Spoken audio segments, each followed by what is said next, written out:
Good evening. So at about 5 p.m. today, our deputies responded to 6809 Colony Oaks Lane in reference to a domestic disturbance. A man had shot and stabbed the mother of his child. He remained inside the house with the child and a gun and refused to surrender. We negotiated with him for several hours and he still refused to surrender. At one point, fearing for the safety of the child, our SWAT officers saw him holding a gun and the baby, shot and killed the man. Thankfully, the baby is okay. The mother is in critical condition at the hospital in surgery, and the suspect has been shot and killed. The Florida Department of Law Enforcement will investigate this incident. They've turned their findings over to the state attorney's office.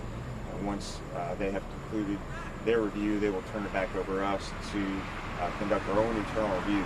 There is body-worn camera footage of the incident, which we will release within 30 days. So happy to take any questions, but the man who did this has been shot and killed. Thankfully, the baby that he was holding hostage, his own child, is okay, and we're praying for the mother, and hopefully she will survive her injuries.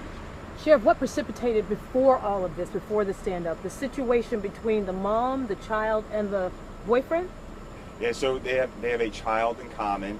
Our deputies responded because he shot and stabbed her. So we're still investigating what led up to the shooting and stabbing of the mother of his child, and so that's part of the investigation.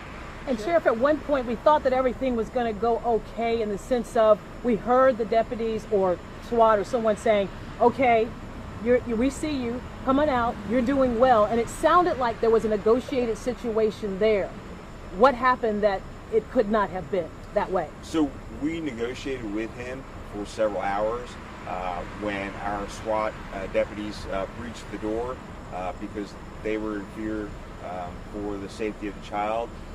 He was holding the child as a shield and had the firearm in his hand, so they had no other choice but to shoot and kill him.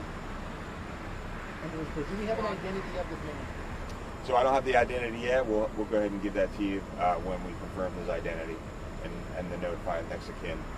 The shooting, did it happen outside, inside the home, and then the woman, as I understand, went to another home to get for help? Yeah, so that's part of the investigation. That was a question I had. Did it happen inside? Did it happen outside?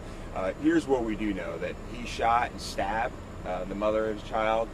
He held his own child hostage for several hours and refused to surrender. He did have a gun, and we were in fear for the child's safety and had to take action. So, our SWAT team members, they train for this year round. I'm very proud of their actions and so thankful that the child is okay. You had several tools to use tonight. Was the window breached? Was the door breached? Where did you see him, and where did you see him holding that gun and that kid as a shield? So I do know they breached at least the front door, and when they were standing outside the front door, that's when they saw the man holding the baby and the gun in his hand. And I know that during the negotiations, the man was talking in past tense and praying. So we were in fear that he was going to do something to that child. Do you think this was a death by officer situation?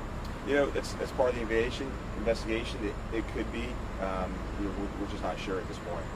How much more difficult is a situation like this when there is a baby involved, especially since you're saying the baby was used as a shield?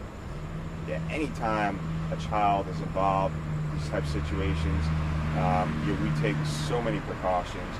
Our goal is to peacefully negotiate, have this person surrender peacefully, but he had already shot and stabbed the mother of the child.